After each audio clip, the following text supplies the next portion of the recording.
السلام علیکم دوستوں، کیا حال ہے؟ ٹھیک ہے. آج ہم امتیاز صاحب کے ساتھ ہم مفتی طارق مسعود صاحب کی ایک ویڈیو جو ارتغل پر انہوں نے اپنے کمنٹس دیے، اپنے خیالات، جذبات اور احساسات کا تذکرہ کیا ہے. اس حوالے سے ہم آج ویڈیو دیکھتے ہیں کہ وہ اس میں اپنے کن خیالات اور جذبات اور احساسات اور تصورات کا اظہار کر رہے ہیں. تو آئیے لیٹس سی، اور اس کے بعد ہم جام صاحب سے پوچھیں گے کہ انہوں نے اس پہ اپنے کیا کمنٹس دینے ہیں. تو آئیے مل کے دیکھتے ہیں. ڈرامے جو تاریخی بنائے جاتے ہیں تو ڈرامے دیکھنا تو ہم جائز نہیں کہتے، اس میں بے حیائی بھی ہوتی ہے، مگر جو بنانے والے ہیں وہ کہتے ہیں کہ ایک ماحول جب کریٹ کیا جاتا ہے، ایک ماحول دکھایا جاتا ہے، اس سے تاریخ اور ہسٹری آپ کے دماغ میں زیادہ اچھی طرح سے بیٹھتی ہے. تو طیب اردگان نے ڈرامہ بنایا نا، ارطغرل بڑا مشہور ڈرامہ چل رہا ہے، بہت دنیا دیکھ رہی ہے. میں ڈراموں کو جائز نہیں کہتا، لیکن جو لوگ فلمیں دیکھ رہے ہیں پہلے سے بے حیائی کے کاموں میں پڑے ہوئے ہیں اور غلط چیزیں دیکھ رہے ہیں، تو ہم ان کو کم از کم یہ مشورہ دیتے ہیں کہ یار انڈین فلمیں دیکھنے سے بہتر ہے یہ جو آج کل وہ ڈرامے جو ہمارے فیملی سسٹم کو تباہ و برباد کر رہے ہیں، جب تم نے دیکھنا ہی ہے تو کم از کم ایک کم درجے پر آ جاؤ نا، اس کو دیکھ لو. صحیح بات ہے. تو اس سے تو پھر بھی بہتر ہے کہ کم از کم تمہیں ہسٹری تو دیکھیں، بات بالکل صحیح کرتا ہے کہ ہمارے گھر کی خواتین، ہمارے گھر جو افراد جو ہیں وہ ڈفرینٹ ڈرامے دیکھ کے، کبھی اسٹار پلس کے، لوکل ڈرامے دیکھ کے، ڈفرینٹ ٹائپ کے غلط ٹائپ کے ڈرامے دیکھتے ہیں جس میں جو ہے بے حیائی کو فروغ دیتا ہے. اس سے بہتر نہیں ہے کہ ایک ایسا ڈرامہ دیکھا جائے جس میں اسلامک ہسٹری بھی آتی ہے. پتہ چلے گی، کم از کم تمہیں یہ تو پتہ چلے گا مسلمانوں کی تاریخ کیا تھی. اور ایسے صرف دعاؤں سے کام نہیں بنا، انہوں نے بڑی بڑی قربانیاں دی ہیں. سلطان محمد فاتح نے بہت بڑی قربانی دے کے قسطنطینیہ فتح کیا تھا، دنیا کی سب سے بڑی توپ بنائی تھی اس نے. اور آج ہماری صرف باتیں توپ ہیں، باتیں ایسی کریں گے جیسے بہت بڑی توپ ہیں ہم. کوئی عمل ہمارے کیا ہیں؟ زیرو. نہ سائنس میں آگے، نہ ٹیکنالوجی میں آگے، نہ مذہب میں آگے. وہ ٹیکنالوجی کی دنیا میں بہت آگے تھے، سائنس کی دنیا میں بہت آگے تھے. سلطان محمد فاتح نے جب قسطنطینیہ کو فتح کرنے کا ارادہ کیا، استنبول کو، نبی کی پیشگوئی تھی کہ میری امت میں جو طبقہ استنبول جو فتح کرے گا نا وہ جنتی ہے. تو صحابہ کے دور سے کوششیں ہو رہی تھیں، اور استنبول میں 1000 سال سے خلافت قائم تھی عیسائیوں کی، اور اسے کوئی فتح کر نہیں سکتا تھا. ابو ایوب انصاری رضی اللہ تعالیٰ عنہ گئے، وہ نہیں فتح کر سکے، ان کی قبر وہیں بنی. بڑے حملے ہوتے رہے، اتنی چوڑی دیوار میں نے خود دیکھی ہے، اس کی میں نے ویڈیو بھی بنائی تھی. اور اتنی لمبی دیوار شہر کے گرد کہ اس کو ناممکن اسباب کی دنیا میں، ایئر اٹیک تو ہوتے نہیں تھے نا اس زمانے میں، جانا تو پیدل فوج نہیں تھا، جائے گی کہاں سے بھائی، چڑھے گی کیسے اس پہ؟ سیڑھیاں لگا کے جو چڑھتے تو اوپر انہوں نے گرم تیل گرم ہوتا تھا، اس کے دیگ رکھے ہوئے ہوتے تھے، تو وہ دیگ الٹتے تھے تیل ڈال کے. کوئی چڑھ نہیں سکتا تھا، بہت زبردست ڈیفنس تھا، کوئی میلی آنکھ اٹھا کے دیکھ نہیں سکتا تھا. اور جتنی لڑائیاں ہوئی سب ناکام ہوئی تھیں. سلطان محمد فاتح نے کہا بھائی نبی نے خوشخبری دی ہے، ہم فتح کر کے چھوڑے گا. پھر وہ مشہور واقعہ ہے، اس نے کیا کیا کہ خشکی میں کشتیاں چلا دیں، سارے جانور راتوں رات ذبح کیے، ان کی چربی پگھلا کے پتھروں پہ بچھائی گئی ہے، اس پہ سمندری جہاز بٹھا کے.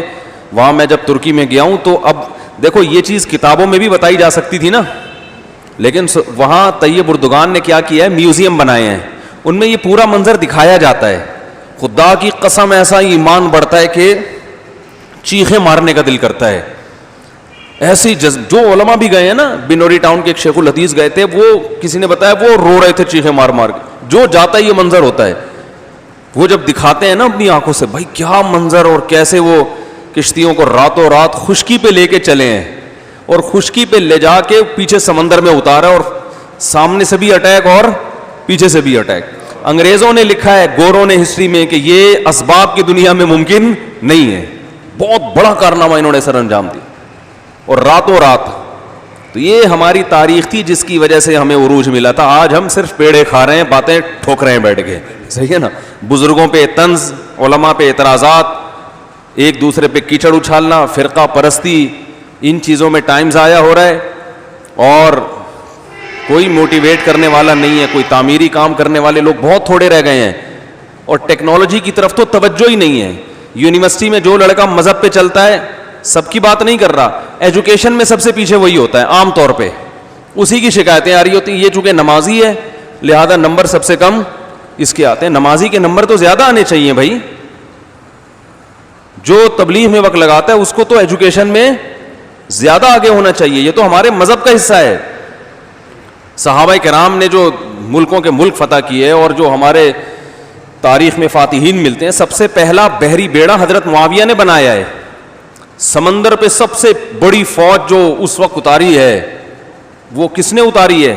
حضرت معاویہ رضی اللہ تعالیٰ عنہ نے. اور نبی نے پیشگوئیاں سنا دی تھی پہلے کہ سمندر کی لڑائی ہوگی, اس میں جو شہید ہوگا اسے میں جنت کی خوشخبری دیتا ہوں. اور آپ اس میں مولانا صاحب کو حضرت نوح علیہ السلام کی کشتی کو بول رہے ہیں. سب سے پہلے حضرت نوح علیہ السلام نے بڑی کشتی بنائی.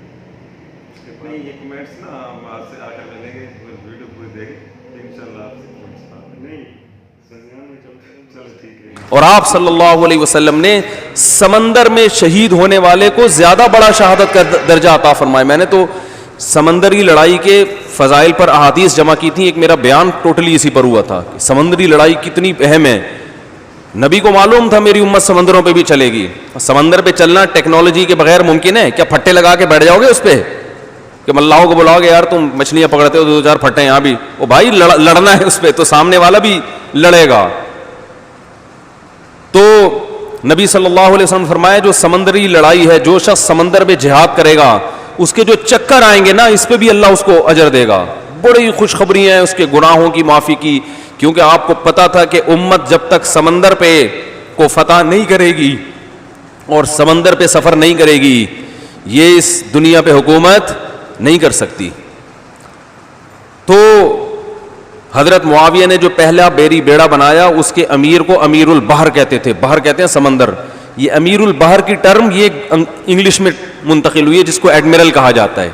بہت ساری فوجی اصطلاحات اور سائنسی اصطلاحات عربی سے انگلش میں ٹرانسفر ہوئی ہیں, عربی سے انگلش میں گئی ہیں. آج میڈیکل سائنس میں بہت سے الفاظ ایسے ہیں جو عربی سے انگلش, مسلمان سائنسدانوں کے تھے وہ, لیکن اب دیکھو حال کیا بنا دیا. ایک نمبر کے سست نمازیوں کی حالت تو دیکھ لو جا کے. سب سے سست ترین جو ہوگا وہ دیندار بنا ہوا ہوگا. سب کی بات نہیں کر رہا, ڈاکٹروں میں ہم نے بڑے اچھے اچھے دیندار دیکھے ہیں, سائنسدانوں میں, ایٹمی سائنسدانوں میں تو دیندار زیادہ ہیں الحمدللہ, لیکن میجورٹی کی بات کر رہا ہوں کہ پتہ نہیں کہ ہمارے ذہن میں یہ کچھ ایسا کسی نے, شیطان نے بات ڈال دی ہے کہ ہم نے صرف جو ہے ایک طرف کو فوکس کیا ہوا ہے, دوسری طرف کو ہم نے بالکل نظر انداز کر دیا ہے. تو بھائی جس طرح سے دین کی تعلیم انتہائی ضروری ہے, اس کی کوئی اس کی اہمیت کی کمی کا انکار نہیں کر سکتا. انگریز جو تباہ ہو گئے نا, فیملی سسٹم تباہ ہو گیا, زنا معاشرے میں پھیل گیا, والدین اولڈ ہوم میں, وہ وجہ کیا؟ مذہب نہیں ہے نا, مذہبی تعلیم نہیں ہے. لیکن ہم جو معاشی لحاظ سے تباہ ہو گئے اور ترقی میں پیچھے رہ گئے, وجہ کیا ہے؟ مادے پہ محنت نہیں کی ہے. تو دونوں محنتیں ضروری ہیں. داؤد علیہ السلام کو روحانی ترقی بھی ملی اور اللہ نے آپ کے ہاتھ میں لوہا بھی پگھلایا. کیوں پگھلایا؟ تاکہ لڑیں, کیونکہ صرف نمازوں سے لڑائی ممکن نہیں ہے. ذکر کرتے تھے نا داؤد علیہ السلام, چاروں طرف سے پرندے جمع ہو جاتے تھے, ایسی خوبصورت آواز میں تلاوت کرتے تھے, ذکر کرتے تھے. وَالطَّيْرَ مَحْشُورَةً كُلٌّ لَهُ أَوَّابٌ, قرآن کہہ رہے پرندے, اور یا جبالُ أَوِّبِي مَعَهُ وَالطَّيْرُ, جب اللہ کا ذکر کر رہے پہاڑوں سے بھی لا الہ الا اللہ کی آوازیں آتی. یہ ذکر تھا, لڑنے کے لیے یہ نہیں ہے کہ اے داؤد ہم نے آپ کو ذکر بھی دیا اور آپ جو ہے روزے بھی رکھتے ہیں اور تہجد بھی پڑھتے ہیں, لہذا اب آپ کو تو اسلحہ بنانے کی ضرورت نہیں ہے, ویسے ہی فتح ہو جائے گی ایمان کی طاقت سے. نا نا نا نا نا, زرہیں بناؤ, قدر فی السرد, صحیح ہے نا, کڑیاں بناؤ, فوج تیار کرو. لڑائی کے لیے اصول بولتے کیوں نہیں بھائی, کچھ اور ہیں. تو دونوں چیزیں نہیں ہیں. داؤد علیہ السلام, سلیمان علیہ السلام کے گھوڑے بھی تو تھے, انہیں کیا ضرورت تھی گھوڑوں کی بھائی؟ کہتے میں اللہ کے اتنا عبادت گزار ہوں, میں اسباب اور وسائل کیوں, میں مسلح بچھاؤں گا, دعا مانگوں گا, ملک فتح ہو جائے گا. او بھائی گھوڑے رکھے ہوئے ہیں, صحیح ہے نا, ان کو پیار کرتے تھے گھوڑوں کو, کیونکہ اس زمانے میں گھوڑا اور ٹینک برابر تھے, بلکہ ہوائی جہاز تھا گھوڑا اس زمانے میں, تو جنگیں گھوڑوں کے بغیر نہیں ہوتی تھی, گھوڑے تیار کیے ہوئے ہیں. تو لڑے ہیں وہ لوگ اور اسباب اور وسائل اختیار کیے. آج ہم پیڑے کھانے والی باتیں کرتے ہیں اور پیڑے کھا رہے ہیں بیٹھ کے اور سمجھتے ہیں کہ بس یہ قرآن خوانیوں سے اور آیت کریمہ سے مسائل کیا ہو جائیں گے؟ حل. تو یہ بھی ضروری ہے بھائی, وہ بھی ضروری ہے. تو میں بتا رہا تھا کہ وہ جو ڈرامے کی بات کر رہا تھا, تو ماحول بنانا پڑتا ہے نا. تو طیب اردگان نے کیا کیا کہ کیونکہ جو لبرل لوگ ہیں وہ ایسے ڈرامے ایسی فلمیں بنا کے نا نوجوان نسل کا دماغ خراب کر دیا انہوں نے. اتنا دیکھو, اب محمد بن قاسم کو بھی لوگوں نے ڈاکو کہنا شروع کر دیا ہے, معاذ اللہ. وہ شخص جو سندھ میں اسلام لانے کا ذریعہ بنا, اگر وہ ڈاکو تھا تو اس سندھ میں اسلام کون لے کر آیا؟ انگریز کہے گا تمہارے تو اسلام, جو بر صغیر میں اسلام آیا سندھ کے راستے سے, سندھ کو تبھی باب الاسلام کہا جاتا ہے نا. بر صغیر میں اسلام کہاں سے آیا ہے؟ سندھ کے راستے سے. پھر پورے انڈیا میں بھی پھیل گیا اور بنگلہ دیش, برما, کہاں کہاں تک پھیلا ہے. تو انٹری جو ہوئی ہے محمد بن قاسم کے ذریعے ہوئی ہے. پروپیگنڈا دیکھو, وہ بھی چور, وہ بھی معاذ اللہ وہ بھی ڈاکو, محمود غزنوی بھی ڈاکو. وجہ کیا ہے؟ جس کے ہاتھ میں میڈیا ہوگا نا چلے گی اور سنی اسی کی جائے گی, آپ جو کچھ بنا کے پیش کر دیں. تو طیب اردگان نے کہا بھائی ان کو انہی کی زبان میں جواب دینا ہے. ناول لوگ نہیں پڑھتے, رسالے نہیں پڑھتے لوگ, تو نوجوان طبقہ فلمیں ڈرامے دیکھتا ہے. تو اس نے کہا ڈرامہ بناؤں گا, اور ایسا بنا کے دکھایا کہ آج رپورٹیں یہ آ رہی ہیں بہت سے غیر مسلم مسلمان ہو چکے ہیں. تو میں عام لوگوں کو وہ ڈرامہ دیکھنے کا مشورہ نہیں دیتا, اس میں عورتیں بھی ہیں اور کچھ کہا جاتا ہے, میں نے نہیں دیکھا وہ ڈرامہ, بے حیائی کے مناظر بھی ہیں. لیکن میں ان لوگوں کو جو غلط چیزیں دیکھ رہے ہیں ان سے کہتا ہوں یار کچھ دیکھنا ہی ہے تو پھر ادھر دیکھ لو. جو نہیں دیکھ رہے وہ کچھ بھی نہ دیکھیں, وہ پھر اس کے بعد پھر آگے بھی جائیں گے, وہ یہ دیکھ کے پھر وہ ان کو شوق پیدا ہوگا ذرا فلمیں بھی دیکھیں. اور جو نہیں دیکھ رہے وہ تو بچے رہے ہیں, جو دیکھ رہے ہیں تو بری چیزیں دیکھ رہے ہیں تو بھائی یہ دیکھ لو پھر. تو اس سے کم از کم ایک کریٹو سوچ پیدا ہوگی تمہاری, اور کم از کم ایک تعمیری سوچ پیدا ہوگی, مسلمانوں کی ہسٹری کا تمہیں پتہ چلے گا. تو اردگان کی سوچ چونکہ یہ تھی اس لیے اس نے وہ کر دیا, اور اس سے بہت لوگ پریشان ہیں اس ڈرامے سے. یعنی اس سے جو اسلام دشمن قوتیں پوری دنیا میں پابندی لگانے کی کوشش میں لگی ہوئی ہیں. ابن تیمیہ رحمہ اللہ کا قول ہے نا, تمہیں باطل کی پہچان نہ ہو نا کہ حق کیا ہے اور باطل کیا ہے, تو دیکھ لو باطل کے تیروں کا رخ کس طرف ہے. سارے باطل جس کے پیچھے پڑے ہوئے ہو نا, سمجھ لو یہ کیا ہے؟ حق ہے. تو ان کو پتہ ہے اس کا اثر کیا پڑ رہا ہے. تو ماحول جو کریٹ کیا جاتا ہے, ماحول ایک قائم کیا جاتا ہے, اس سے جو لیسن ملتا ہے وہ ویسے زبانی سمجھانے سے نہیں ملتا.